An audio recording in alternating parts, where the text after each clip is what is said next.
Maaf. Nah, ini upaya membaca dan menafsirkan sengkalan. Sebenarnya sengkalan ini saya menggunakan terminologi istilah teknis yang lazim digunakan di Jawa ya. Saya tidak menggunakan misalnya apa gitu. Saya menggunakan istilah sengkalan yang mungkin lebih umum, lebih orang akan bisa sengkalan itu seperti ini gitu. Jadi apa istilahnya itu pemahamannya bisa merujuk ke suatu fenomena atau suatu apa istilahnya itu gambaran tertentu gitu, wujud-wujud tertentu. Nah, mungkin dari awalnya memang sengkalan ini ada sebuah masalah pergeseran arti.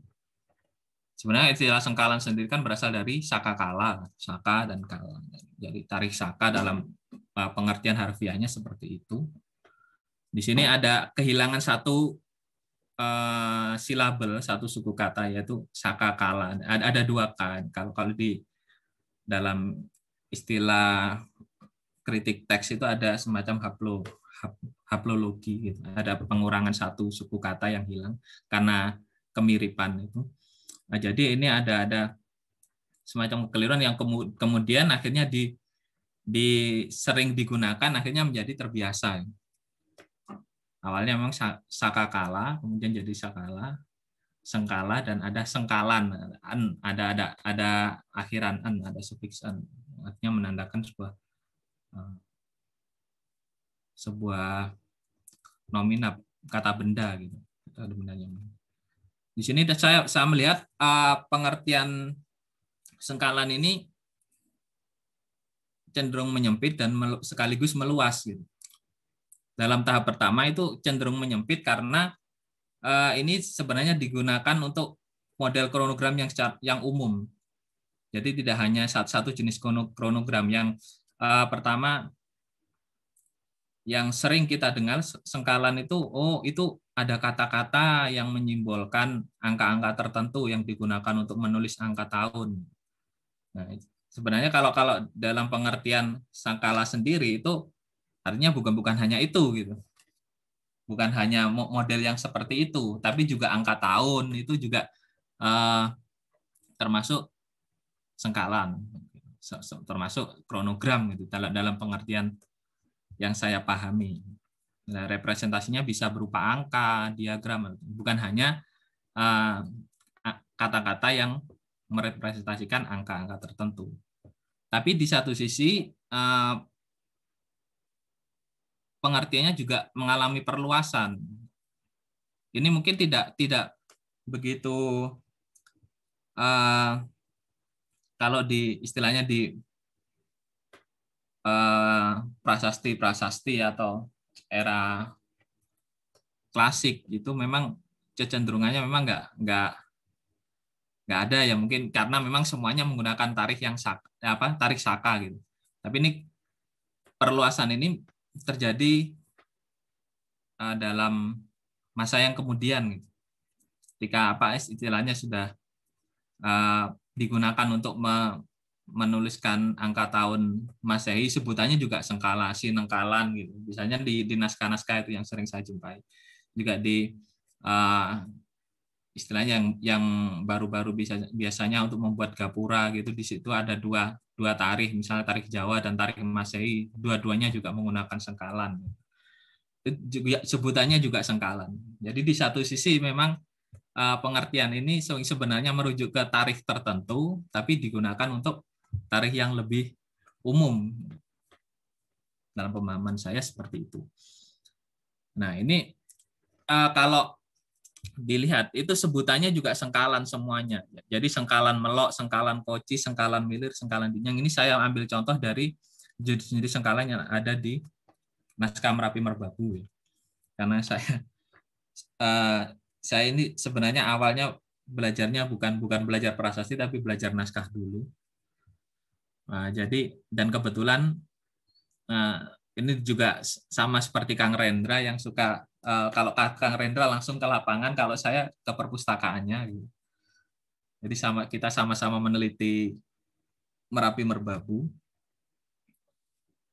Di sini memang ada sebutannya sama-sama sengkalan gitu, yang berupa angka tahun, yang berupa diagram misalnya jumlah jumlah titik-titik yang merepresentasikan angka tahun tertentu, dan juga kata-kata, dan juga termasuk hal-hal lain yang itu bisa dimaknai sebagai sebuah sengkalan. Dan di sini sebenarnya dalam pengertian istilah-istilah yang digunakan untuk namai jenis-jenis sengkalan, misalnya melok, milir, dihyang, atau sengkalan lombo, sengkalan memet, itu kalau saya pahami itu sebagai sebuah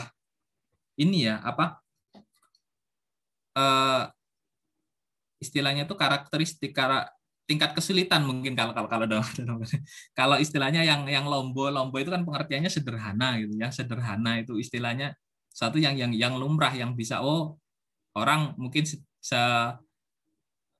istilahnya dalam sekali lihat tahu pengertiannya, ini angkanya seperti ini gitu. Bahkan kalau di Merapi Merbabu sendiri yang paling atas itu menggunakan istilah melok artinya memang jelas, sangat jelas, di situ memang jelas memperlihatkan angka tahun. Nah, kalau yang tingkatannya yang paling sulit itu sengkalan memet, dalam pengertian memet memang sangat sulit dicapai. Nanti ada penjelasan sendiri tentang jenis sengkalan tersebut. Nah, kalau biasanya jenis sengkalan misalnya kayak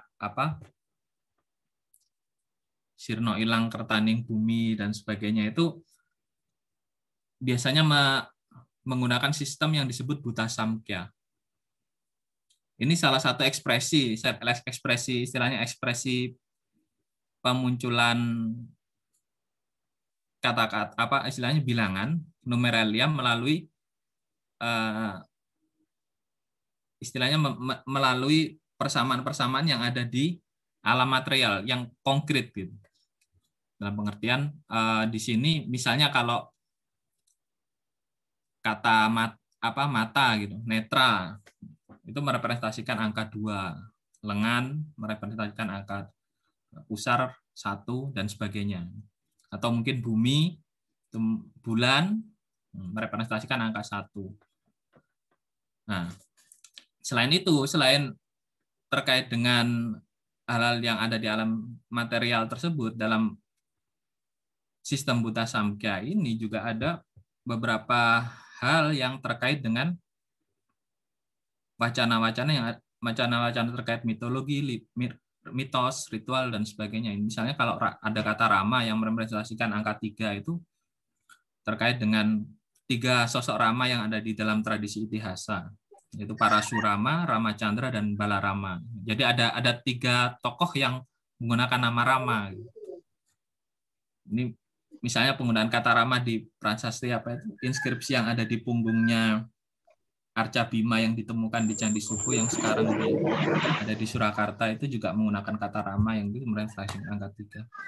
Terus juga Weda itu jumlahnya 4 karena terkait dengan catur Weda itu Shruti, artinya yang didengar itu ada 4, Weda sama Weda, Yajurweda. Ini mungkin sudah umum. Nah, sebenarnya banyak juga yang menganggap ini sistem Candra Sengkala itu asli Jawa gitu. Ya mungkin dalam pengertian itu memang cukup banyak data-data yang berasal dari Jawa ya, yang yang menggunakan Candra Sengkala ini. Tapi sebenarnya juga sistem ini berasal dari tradisi India, terutama sering digunakan di kalangan matematikawan dan astronom. Itu beberapa, memang tidak diketahui secara pasti ini kapan sistem buta samkhya ini digunakan. Ada yang berpendapat itu sejak abad kedua sebelum Masehi sudah ada fenomena seperti itu. Kemudian ada yang berpendapat di awal-awal tahun Masehi gitu penggunaannya. Tapi sejauh ini memang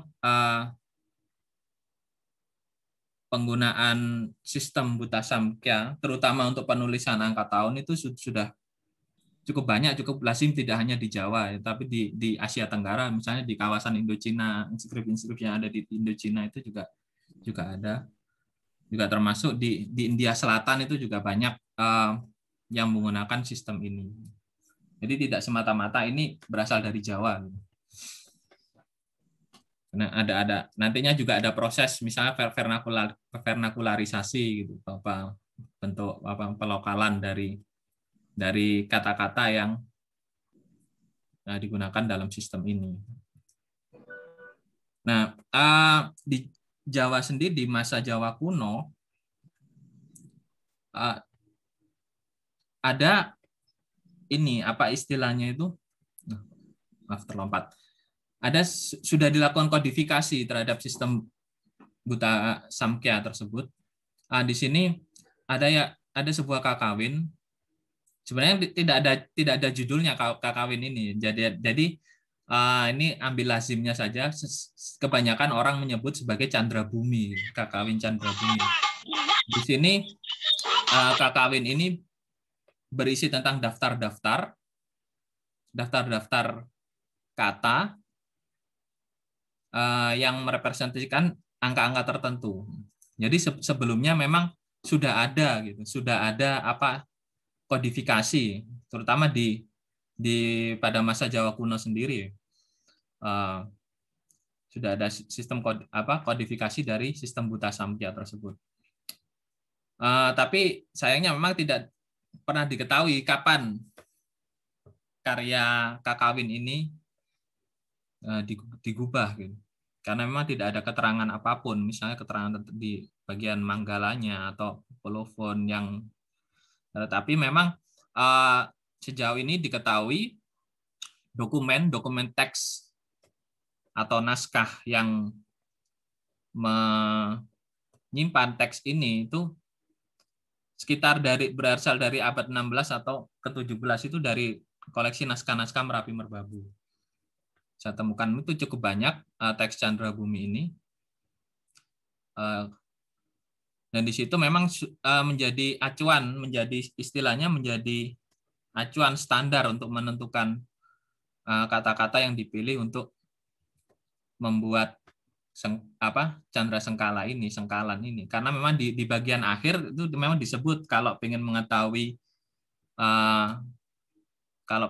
bisa mengetahui dan membuat sengkalan gitu, ya bacalah kakawin ini gitu di bagian akhir, karena memang tujuannya diperuntukkan untuk mengetahui sistem Buta Samkhya ini. Dan di sini teks ini juga menggunakan bilangan desimal, jadi hanya merepresentasikan angka 1, 2, 3 sampai 0 gitu. Jadi ada 10 angka, ditambah sebenarnya ada dari satu kata dasa gitu, ada 10. Jadi di kakawin ini prioritasnya memang angka-angka desimal itu. Jadi misalnya kan kalau di dalam sistem Buta Samkhya sendiri ada beberapa, misalnya kata 12 gitu.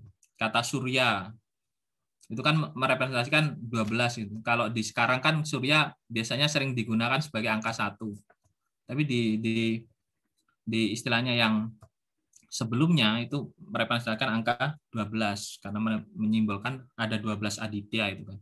Kalau di negara Kertagama kan kata surya masih merepresentasikan angka 12, rawi dan sebagainya dan sinonim-sinonimnya. Nah, di sini memang di dalam kakawin Candra Bumi ini hanya tidak istilahnya tidak mencakup bilangan di atas 10, 11, misalnya 11, 12, 13 dan seterusnya. Tapi hanya sampai bilangan 10 di sini. Selain itu kakawin Candra Bumi ini juga yang mungkin kalau di Jawa itu pelajaran buku-buku Candra Sengkala di Jawa, misalnya Broto Kesowo itu Katrangan Condro Sengkolo, atau sejak zamannya Raffles History of Java itu situ disebutkan daftar-daftar kata-kata yang memiliki nilai angka-angka tertentu. Itu memang tidak menyebut bahwa itu sumbernya berasal dari sebuah kakawin. Kalau di Broto Kesawa memang disebut itu berasal dari sebuah kakawin Sekar Ageng gitu. Tapi Broto Kesawa sendiri tidak menampilkan bentuk kakawinnya. Di sini jadi ini pengaruhnya memang sangat luas, terutama di Jawa maupun Bali. Kalau misalnya di bukunya Raffles itu History of Java itu kan bisa dilihat rupa, candra itu. Dalam daftarnya urutannya itu kan seperti sebenarnya kan juga sama dengan urutannya yang ada di bait ke-1 Kakawin Candra Bumi. Dan mungkin nanti bisa dicek lagi itu kan urutannya itu yang digunakan kan sering seperti ini, rupa, candra, sasi, nabi, sasadara. Jadi yang digunakan sumbernya dari apa yang digunakan oleh Broto Kesawa maupun orang-orang peneliti sebelumnya itu memang berasal dari Kakawin Candra Bumi ini. Ini sebenarnya di Kakawin Candra Bumi sudah dibuat edisinya oleh Pak Tiu tahun 98. Tapi sebelumnya juga sudah ada terbitan tentang teks Candra Bumi ini. Misalnya di bukunya Pak Arik Leves yang apa tentang Babat Sengkolo itu kan salah satu Kakawin Candra Bumi, salah satu apa istilahnya salah satu sumber dari kakawin Kakawin Candra Bumi ini yang berasal dari Jawa. Itu naskahnya naskahnya tersimpan di Jerman, di Berlin ini. Itu naskah dari masa periode Kartasura. Ada juga Korn yang di Indische Heid itu yang tahun berapa itu juga menampilkan Kakawin Candra Bumi. Cuma memang di edisinya Korn yang juga mendasarkan diri dari sumber-sumber Bali tidak menampilkan aturan metrumnya. Jadi seolah-olah bukan sebuah kakawin karena tidak ada aturan guru lagunya. Selain itu, ini mungkin juga sudah sangat lazim sekali Brata Kesawa di Keterangan Candra Sengkala dalam representasinya nanti juga ada 8 sistem. Misalnya penggunaan sinonim atau guru dasanama, penggunaan homonim, rekayasa silabik, misalnya silabelnya itu dipanjangkan atau dipendekkan gitu. Ada hal-hal yang harus dilakukan untuk istilahnya bisa bagaimana nanti ini tuh bisa pas gitu penggunaannya. Biasanya kan satu deret Candra Sengkala itu kan kalau di Jawa itu biasanya merepresentasikan satu kalimat tertentu. Jadi ini istilahnya modifikasinya itu pola-pola modifikasinya itu sudah diabstraksikan oleh Brata Kesawa. Ini sebenarnya teori yang menarik untuk masalah pembacaan dan pembuatan Candra Sengkala ini. Dalam istilahnya dalam struktur sintaksisnya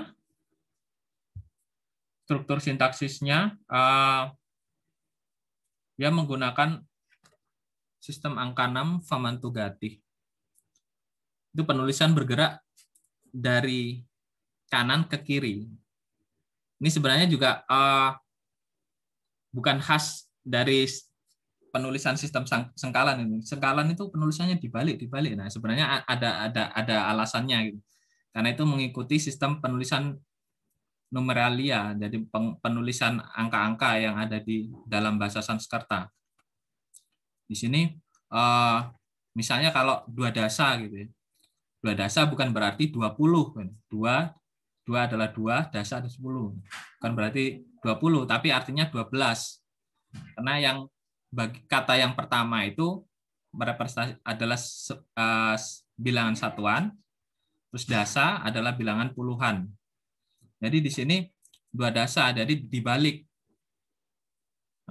bergerak ke arah kiri. Sebenarnya kan puluhan dulu, puluhan dulu baru satuan, 12.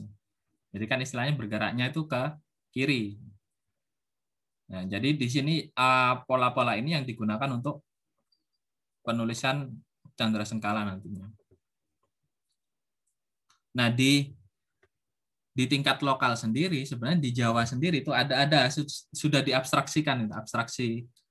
Sebenarnya bukan hanya di Jawa sih, di Bali juga sistematikanya juga semacam ini untuk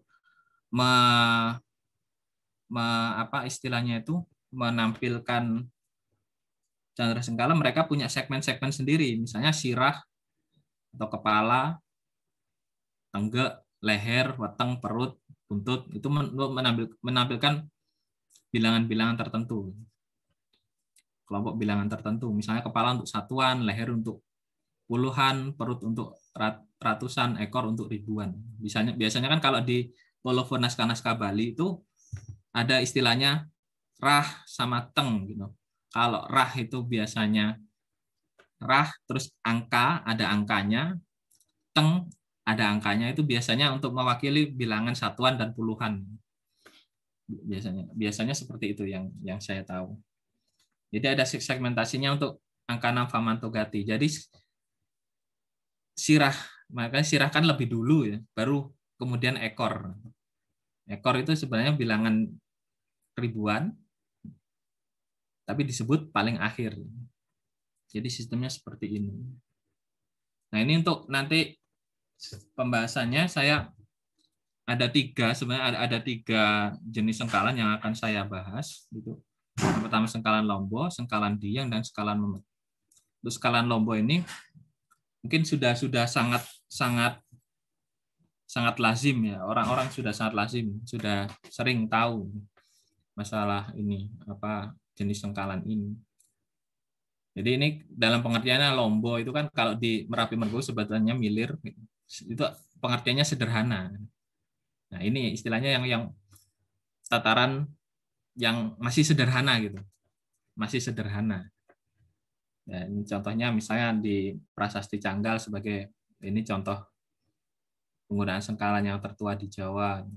Sruti Indriya Rasa, Sruti artinya 4. Sruti kaitannya dengan Weda, Indriya 5 kaitannya dengan Panca Indriya, Rasa atau Satrasa yang berarti 6. Jadi ini yang tertua. Juga ada ini contoh-contoh yang mungkin sudah orang tahu gitu. Ini yang disebut sengkalan Lombo itu seperti ini digunakan secara lazim. Ini juga prasasti Sine yang ternyata juga berisi ada sengkalan Lombonya, Wong Atopo Agunawani. Kalau bacaannya Friedrich kan Om Dana Pasakira Warit Prami Sakakala.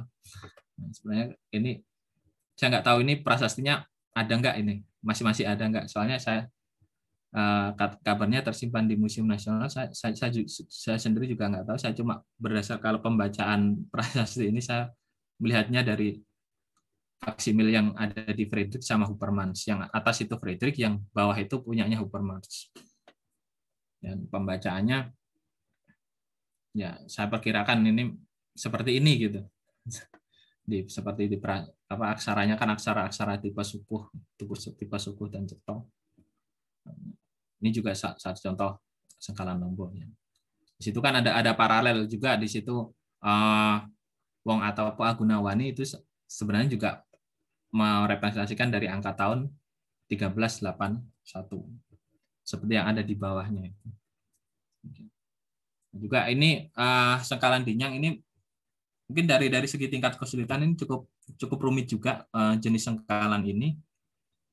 Ini sebenarnya juga sama dengan sengkalan Lombo yang ada di sebelumnya itu, tapi di sini kemunculannya itu sangat tersembunyi. Sengkalan Lombonya itu disembunyikan melalui kombinasi angka dan bulatan. Ini yang ada di sebelah kanan dari Gunung Muria, ini pernah dibahas juga sama Kang Rendra tahun 2018 di Jurnal Jumantara. Cuma tulisan saya tentang sengkalan Dinyang ini ada juga nanti masih belum terbit di Jurnal Jumantara, mungkin ya insya Allah tahun ini terbit, yang hasil saya revisi saya dari yang seminar tahun 2019 kemarin. Ini agak tersembunyi juga di penggunaannya di apa sebagai inskripsi di batu juga ada beberapa. Yang sejauh ini diketahui ada 2, yang pertama di Muria ini, yang kedua adalah di kawasan Gunung Bromo. Nah, ini kebetulan juga saya bisa membaca dan menafsirkan jenis sengkalan ini karena ya sedikit tertolong dari naskah-naskah Merapi Merbabu, karena memang sangat banyak penggunaan naskah ini. Dan kebetulan juga, karena ini semuanya serba kebetulan, saya iseng-iseng baca teks yang berjudul Dharma Raja ini di koleksi naskah Merapi Merbabu yang ada di Perpustakaan Nasional. Ini ada percakapan antara Dharma Raja dan Bararuci. Jadi pertanyaannya, bagaimana cara untuk membuat sengkalan dinyang itu? Ya carilah urip gitu, urip dari kakak gagangan. Ya, biasanya kalau dalam pemahaman itu kan urip kan kaitannya dengan neptu. Kalau di dalam Kasana Sastra Primbon itu biasanya disimbolkan dengan angka-angka, jumlah angka-angka. Jadi di sini jadi kakak gagangan. Cuma ini naskahnya sayangnya dia tidak menyebutkan selanjutnya apa istilahnya K itu berapa, uripnya itu berapa, di mana dan sebagainya, itu memang tidak disebutkan di sini. Ya mungkin karena saya masih menggunakan satu naskah saja, mungkin ada juga teks ini di dalam naskah lain yang bacaannya lebih komplit atau bagaimana. Mungkin bisa penjelasannya bisa lebih istilahnya lebih luas gitu. Ini teks Dharma Raja ini sebenarnya juga teks kaitannya dengan pembahasannya kaitannya dengan angka-angka gitu, dengan masalah apa istilahnya kalau dikatakan teks matematika ya enggak, istilahnya pengertian bagaimana penulisan angka-angka tersebut gitu. Ini sebenarnya teks-teks yang sangat menarik juga untuk dipelajari. Ini masalah Bararuci, nama Bararuci atau Wararuci itu kan juga sangat terkenal sekali di India, juga dikenal sebagai kaitannya dengan ilmu-ilmu astronomi, geotisha dan sebagainya.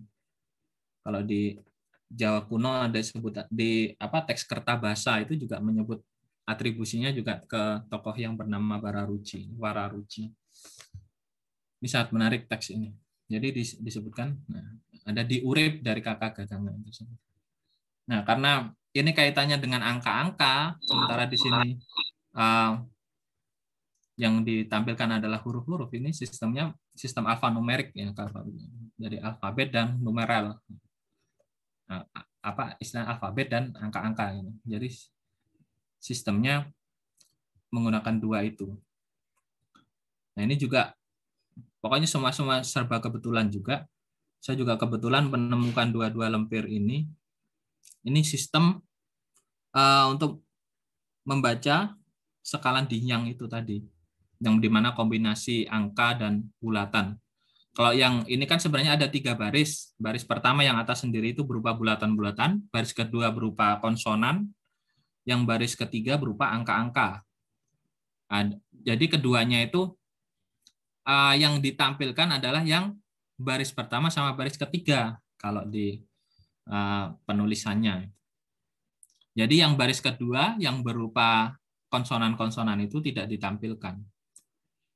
Jadi ini masih tersembunyi gitu.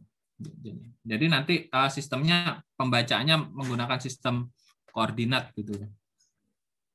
Koordinat antara bulatan dan angka gitu. Nah, jadi seperti ini. Jadi misalnya kalau di bawahnya ada angka 2, terus di atasnya ada angka 1, itu merujuknya ke silabel K. Dan demikian seterusnya kalau dan istilah penggunaan urutannya kalau di angkanya, angka yang seperti ini, yang baris paling bawah itu yang menggunakan angka itu merepresentasikan urutan dari organ ucap gitu. Dari kalau yang terpendek itu yang paling rendah, istilah yang paling awal itu letaknya yang paling dalam, yang paling besar itu yang paling luar gitu. Saya kayak kantia gitu, yang istilahnya ada di glotal, itu menggunakan angka 2. Tidak ada angka 1, menggunakan angka 2. Kalau yang bila di labial atau ostia menggunakan angka 6. Jadi urutannya dari dalam ke luar. Urutannya seperti itu. Nah, ini kaitannya juga sistem alfanumerik yang ada di India. Saya juga ini sistem sengkalan dinyang ini kaitannya dengan di India itu seperti apa gitu. Soalnya memang dia menggunakan sistem-sistem yang istilahnya ciri-cirinya sangat-sangat India sekali. Kalau di sini ada yang namanya sistem kata payadi istilahnya dimulai dari kata, pa, dan ya. Jadi angka satunya itu silabel kata dan paya. Tapi di sini dia sistemnya pakai masih 10. Kalau di istilahnya di sangkalan dinyang kan 5-an. Jadi istilahnya di ada mungkin ada modifikasi. Dan di India sendiri sebenarnya juga bukan hanya kata payadi ini yang sistem alfanumerik itu. Ada juga yang apa istilahnya dari Aryabhata, sistem numeralnya itu juga menggunakan sistem alfanumerik. Nah, sebenarnya ini masih menarik, ini sebenarnya masih kalau di Jawa ini baru saya ketahui tentang sistem alfanumerik itu dari sengkalan dinyang ini. Sebenarnya juga sistem kata payadi ini juga penggunaannya juga ada di inskripsi di daerah Burma di Myanmar itu. Ada satu contoh yang disebut oleh Flat atau ya itu tahun-tahun 1911 laporan dari itu yang temuan di luar India yang menggunakan sistem kata payadi ini. Nah, ini untuk sistem pembacaan sengkalan dihyang. Jadi saya bagi 4, masing-masing segmen punya 2 suku kata, 2 silabel. Jadi ini di kolofonnya Kakawin Darmasunya. Nah, di situ ada di bawahnya ada angka 8, terus di atasnya ada 1. Menurut ketemunya adalah silabel sa. Terus 2, angka 2 dan 5 bulatan ketemunya nga. Jadi sanga. Nah, jadi istilah sanga itu berarti 9. Acuannya juga masih ini kan kelihatan apa ya yang terlihat kan akhirnya jenis sengkalan lombo itu tadi. Cuma di sini representasinya memang sangat tersembunyi. Nah, itu saya cek dengan jenis sengkalan yang lain yang digunakan di satu kolofon yang sama, ternyata memang paralel. Ternyata memang jumlahnya sama. Kalau di sengkalan milirnya kan sanga, brahmana, marga, wani. Kan 9, 8, marga 5, wani 1. Nah, itu sama seperti nilainya sama seperti sanga, naga, sara, nara. Jadi nilainya sama. Jadi benar ternyata ini jadi istilahnya daftar yang ini tuh ya memang untuk itu walaupun di sini tidak ada keterangannya di daftar ini keterangan untuk membaca sengkalan dinyang. Tapi ternyata saya coba-coba ternyata cocok gitu. Jadi semuanya memang penuh eksperimen gitu. Untuk yang ini di Candi Sanggar, ini juga pernah dibaca oleh Kang Rendra, tapi Kang Rendra masih untuk membaca, mengidentifikasi angka-angkanya. Kalau sebelumnya kan diidentifikasi. Ini di diskusi DEN yang pertemuan kemarin kan sudah disinggung sama Kang Rendra dari pembacaan saya. Pokoknya yang terakhir ada darah, sada, dana, jala, darah. Jadi 1499 kalau pembacaan saya seperti itu. Oke, yang selanjutnya mungkin dari penjelasan tentang sengkalan dinyang mungkin sampai tahap ini sampai di sini dulu. Untuk selanjutnya sengkalan memet ini yang paling sulit ya, karena pengertian memet itu kan pepet ya. Kalau pengertiannya kan pepet. Kalau di teks Putru Kalepasan itu ada namanya windu pepet di Merapi Merbabu, itu istilahnya itu tempat yang paling sangat rahasia gitu, yang sangat sulit dicapai, yang paling dalam, ya itu namanya pepet gitu, pepet memet. Dan pengertiannya dia sangat tinggi. Jadi sebenarnya kan pengertian dari penamaan jenis-jenis sengkalan itu kan merepresentasikan tingkat kesulitannya sebenarnya. Nah, setidaknya seperti itu, kaitannya dengan tingkat kesulitan jenisnya. Ini kalau memet ini yang paling istilahnya paling sulit mungkin dalam pemecahannya gimana gitu. Kalau ini dan pengertiannya ya nggak jauh dari hal seperti itu. Sebenarnya juga sengkalan memet ini kaitannya juga masalah representasi, masalah media visualisasinya. Kalau nomina dan istilahnya, kalau sengkalan Lombok kan menggunakan bahasa atau verbal gitu. Kalau yang memet menggunakan gambar. Sebenarnya juga seperti itu. Mungkin sudah banyak yang tahu hal ini. Nah, kalau ini saya masih membandingkan antara kronogram visual yang ada di Bali, itu penggunaannya seperti ini, rata gitu. Penggunaannya linear. Jadi bulan, mata, telinga, gajah. Ini merepresentasikan angka 1, mata 2, telinga 2, gajah 8. Jadi sistemnya linear, dan ini tidak mengikuti sistem angka 6 Famatugati. Jadi tidak dibalik. Jadi seperti penulisan angka pada umumnya, dimulai dari kiri ke kanan. Dan ini kecenderungannya juga banyak seperti ini kalau jenis kronogram yang visual, yang menampilkan gambar-gambar di Bali. Saya ambil contohnya di Bali. Ini yang beberapa data menunjukkan hal yang sama gitu. Misalnya beberapa pahatan ini raja, naga, mata, dan jangga. 18, 2, 8 juga surya. Ini surya yang kemudian sudah diartikan menjadi 1.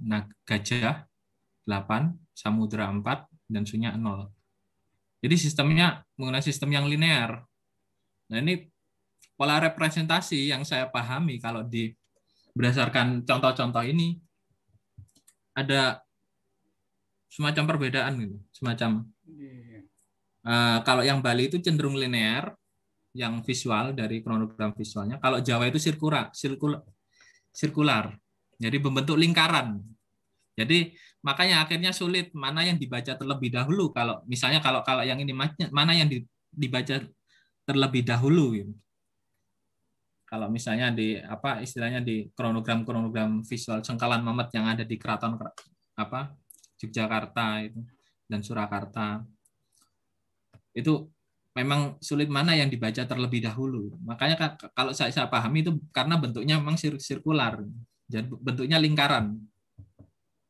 Jadi nggak ada yang istilahnya representasinya itu nggak penyejajaran itu masing-masing unsur, tapi bentuknya itu lingkaran. Nah, untuk bagaimana untuk membacanya ya dikembalikan ke bentuk linear gitu. Karena memang nggak jauh-jauh sebenarnya asalnya juga dari menggunakan sistem Buta Samkhya sama angka 6 Famatugati. Pakai seperti itu. Misalnya kalau di ini kan Prasasti Ngargoyoso ini kebetulan juga ada 3 jenis. Jadi kita bisa ambil paralelitasnya gitu, penggunaan untuk membantu setidaknya membantu pembacaan sengkalan memet yang sangat rumit ini. Di sini kan goh wiku anaut buntut. Jadi mana yang lebih dahulu? Goh wiku anaut buntut. Buntut karena nilainya 1 pasti nilainya paling belakang. Goh bernilai 9 karena kaitannya dengan gopuro, gopura Gopura adalah pintu, pintu adalah duara, duara adalah nawatwara, jadi artinya 9, Wiku 7, Saptarsi, Anaut, Anaut itu Anahuti, sebenarnya berasal dari Anahuti itu api untuk pengorbanan itu. Kemudian istilahnya dialih ubah menjadi Nahut, menggigit, yang artinya 3, kemudian karena ada persamaan bunyi di situ.